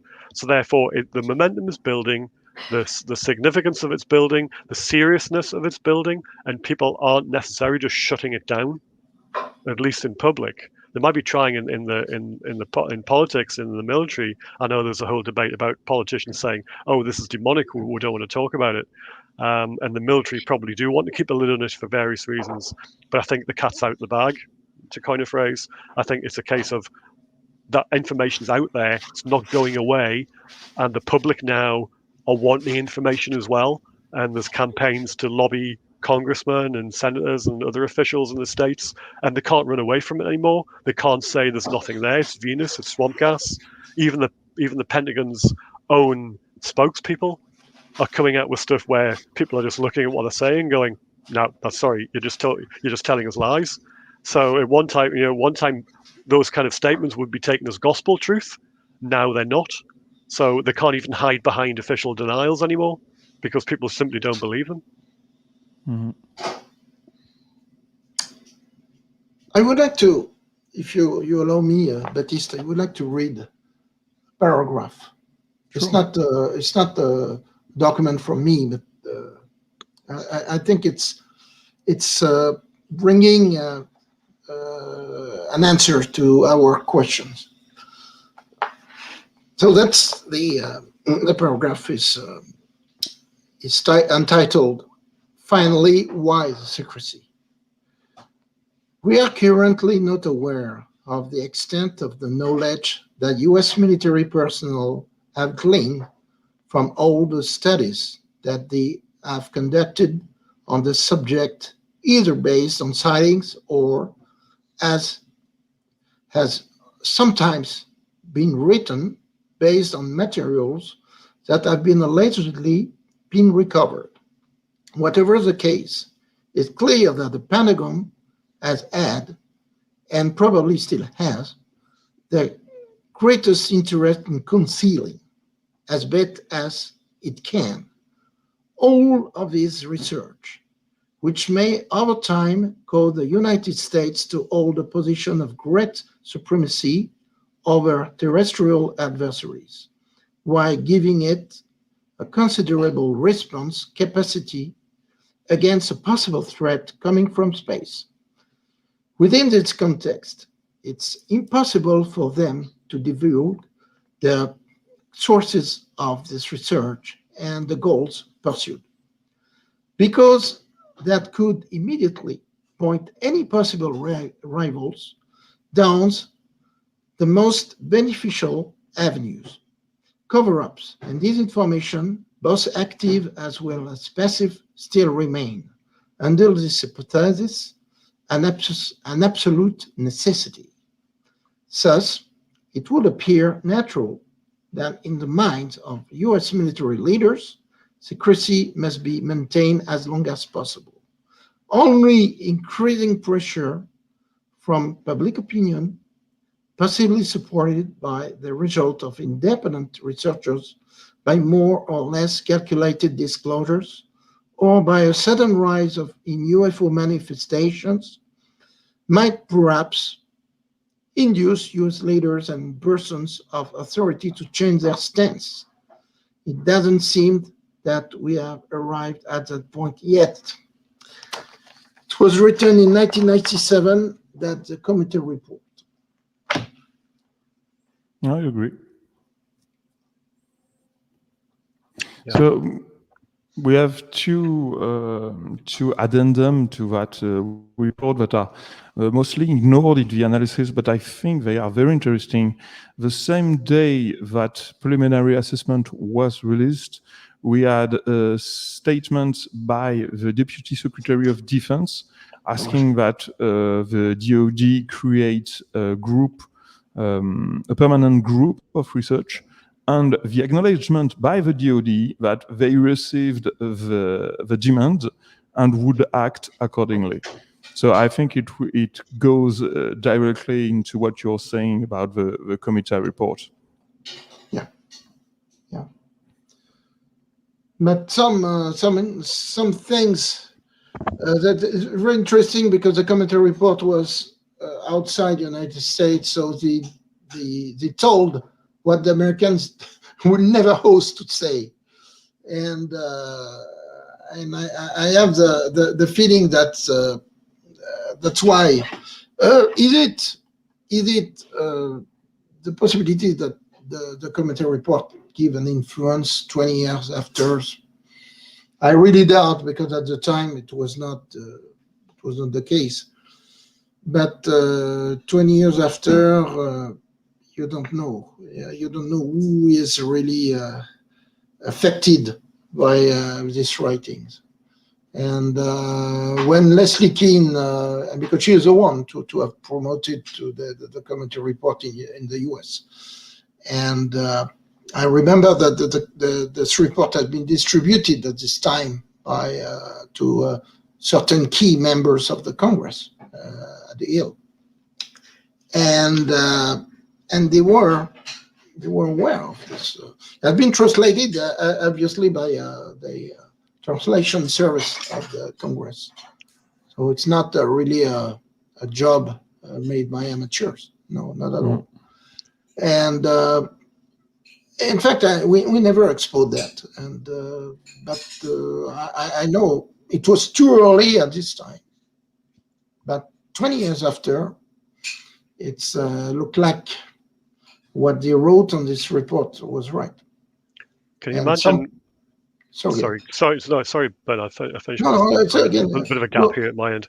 Can you imagine what would have happened if that preliminary report had come out, and then the Deputy Secretary of Defence had come out with a statement saying, "We're not taking this any further. It doesn't mean anything. We're not going anywhere with it." Can you imagine the furore that would have kicked off in America, not just on the public side, but in politics as well? Because that would have been a huge stick to beat the defence with, because they would have pointed straight away at an intelligence failing and a huge gap, and something that said, we have a risk to the United States, but you're not doing anything about it. So naturally, they were going to come up with something that said, we're going to look at this. And I think that was the easiest thing in the world for them to say, yes, there's definitely something here that we need to look at. It gets them a lot of brownie points as well, so they can go to the public and the people who ring up their centres and say, why aren't you doing anything about the UAP issue? They can point that memo and say, well, we've got the preliminary assessment and we're doing something about it. We're going to look at the problem. So that's great. It also buys them some time so they can work out what they're going to do in the future. So it might not be as easy going forward in terms of what we find out and what we're told, but at least we know they're doing something. The reason also of this release is, as I said, from my assumption, I have the feeling that because the space exploration went to another stage now.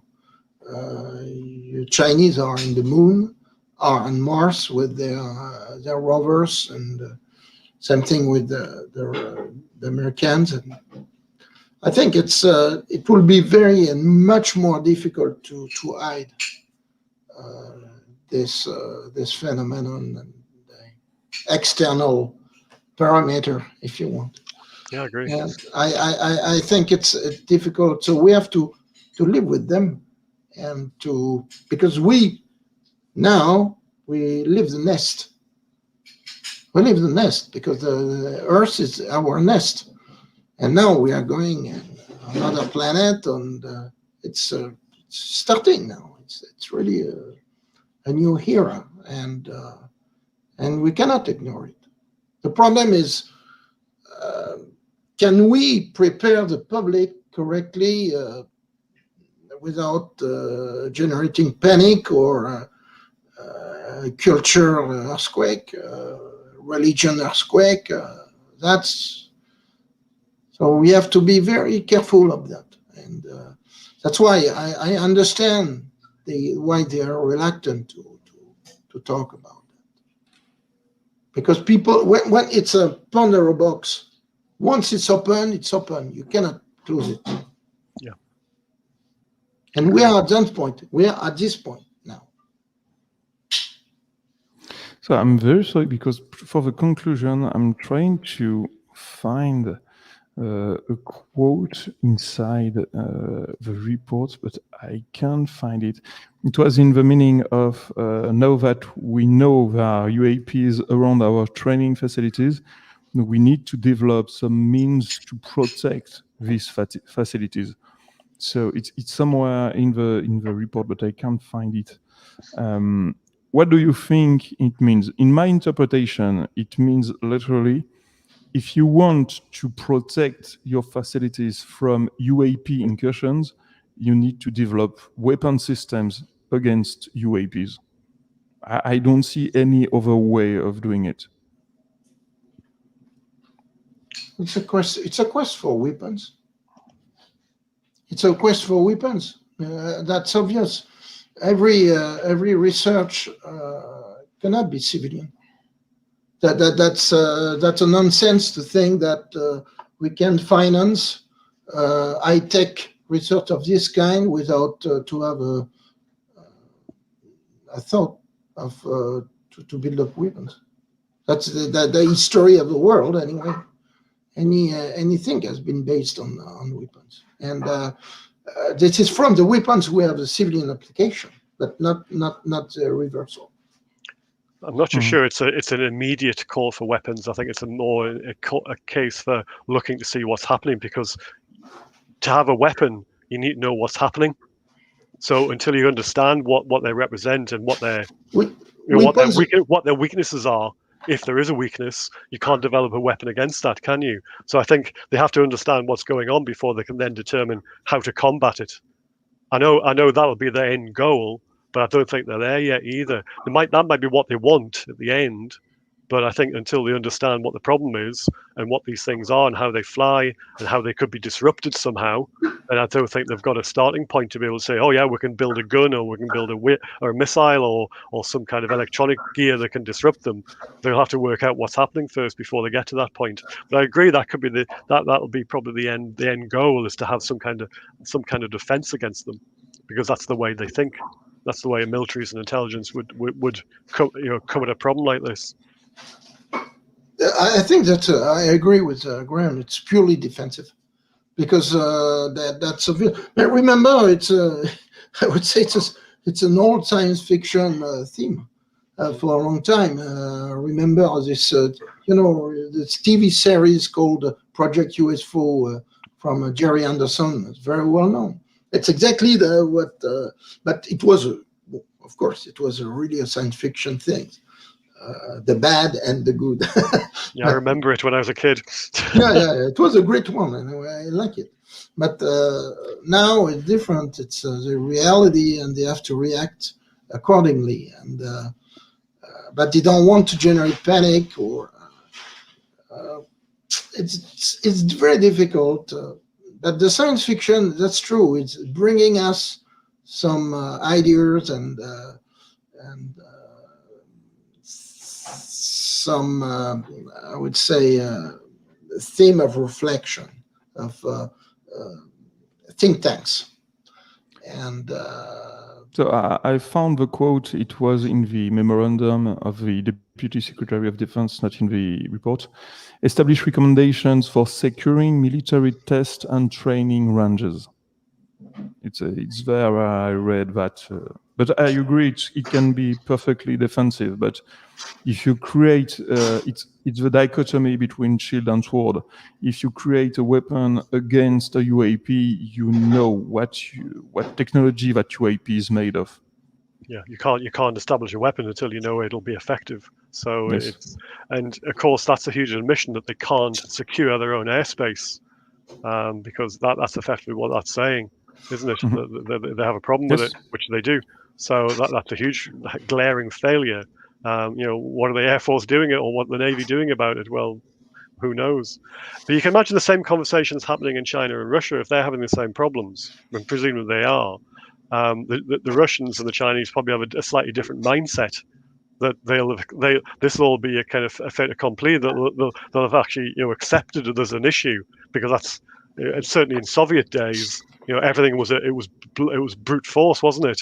Back in the old communist days, there was something there. What you don't skirt around it, you just hit it with a hammer. So they would have they would have a plan of attack, or a plan to defend the homeland against whatever these things were. And they lost aircraft doing it, so they learned the hard way.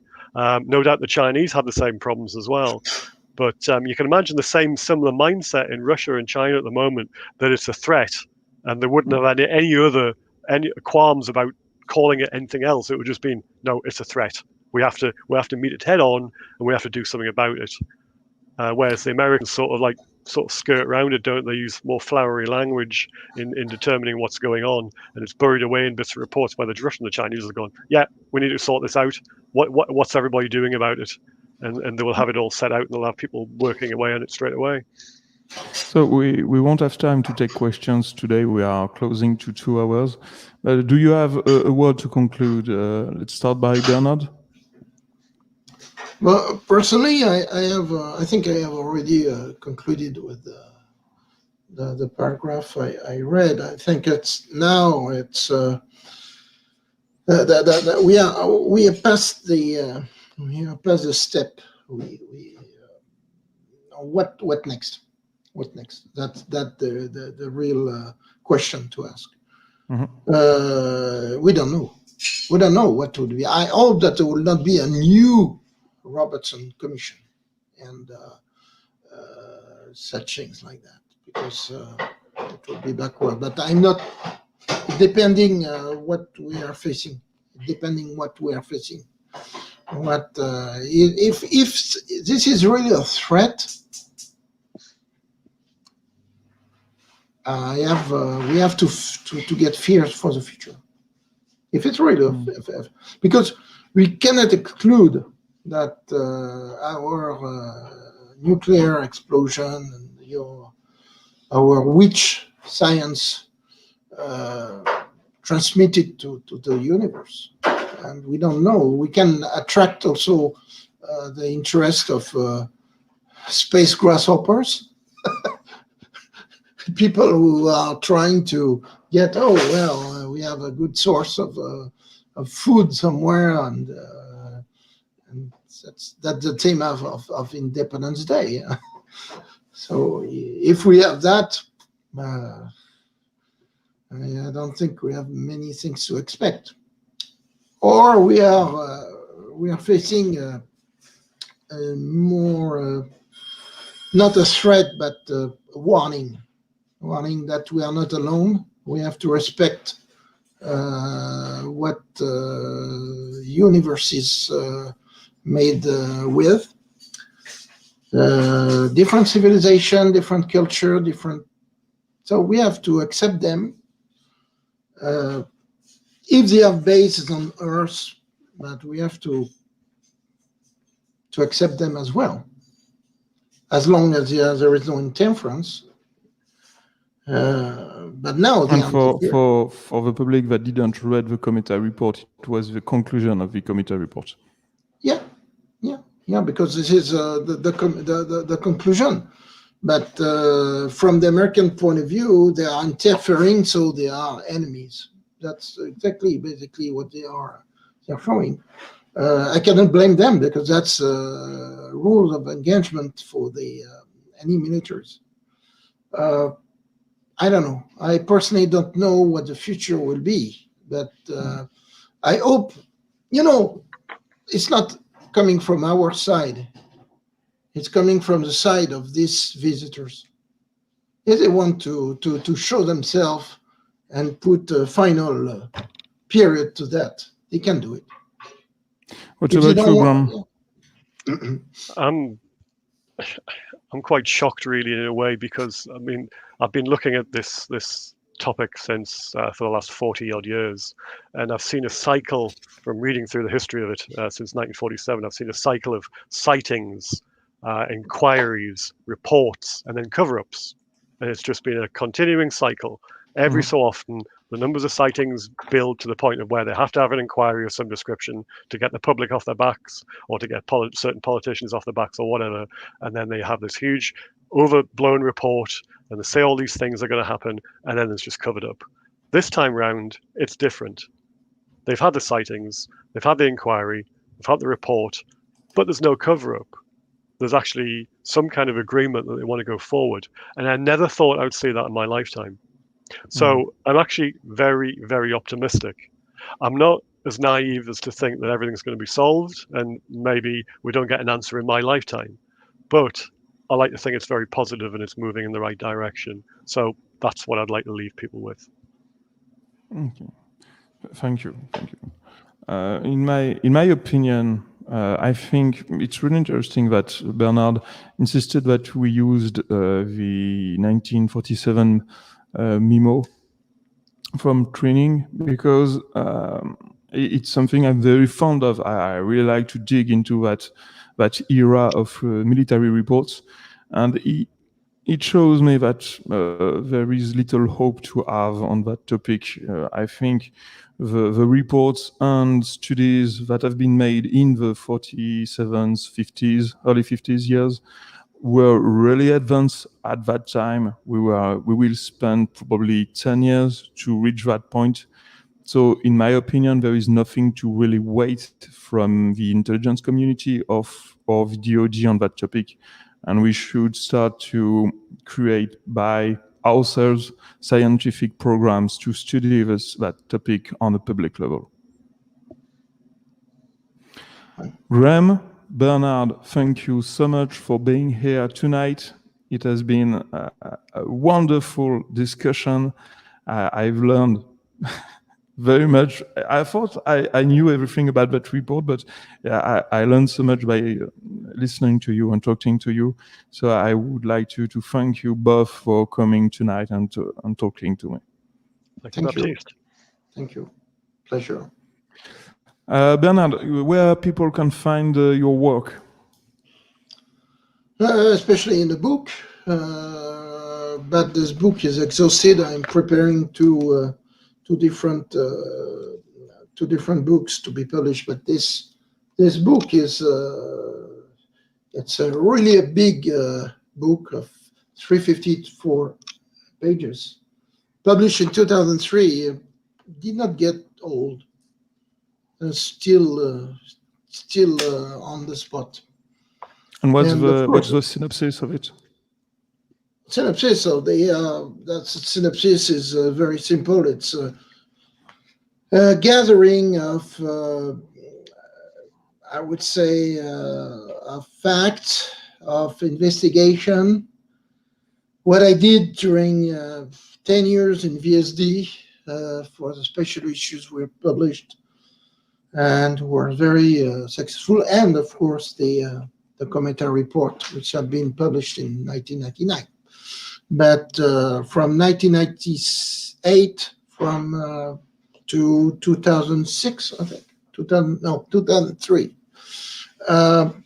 I made really a concentration of everything, and that's okay. And I reproduce all the reports in Blue Book from Blue Book. Okay. But it's the tip of iceberg. What about you, Graeme? Where can people find your work? Okay, if they look at Borders 750 on Twitter, then people can talk to me directly. I don't mind having messages. Or if you want to follow me, you'll see the announcements that of things I'm being writing for UAP Media UK, which I'm a part of, and also there'll be an announcement at some stage about the Foo Fighters book that I've finished, and it's just about to come out in hopefully the next month or so. Oh, that's cute. He's shy. Come on, show them your book. The other book. Yeah, the other book I wrote. The previous okay. one. The previous yes, one. okay. Bernard might be interested in this. Siberian, yeah. The Siberian aviation. No, yeah, that's. Yeah, because I flew a lot. Because I went to Russia and Ukraine, and I was one of the first Western journalists to fly with the Russian Air Force, okay, and so I'm very familiar with the aircraft. Well, I flew in northeastern Siberia in June and July 1992 in a variety of very old Aeroflot aeroplanes and into very, very, very dangerous airstrips. So that's the book about that. So yeah. It's a risky business. Thank you. Yeah, very. Thank you, Baptiste. That was unexpected. I thought you would enjoy each other. Yeah. So we keep in touch. See you in the next episode. Goodbye. Thank you for the audience for staying so late. Thank you. Bye-bye. Bye-bye. Goodbye.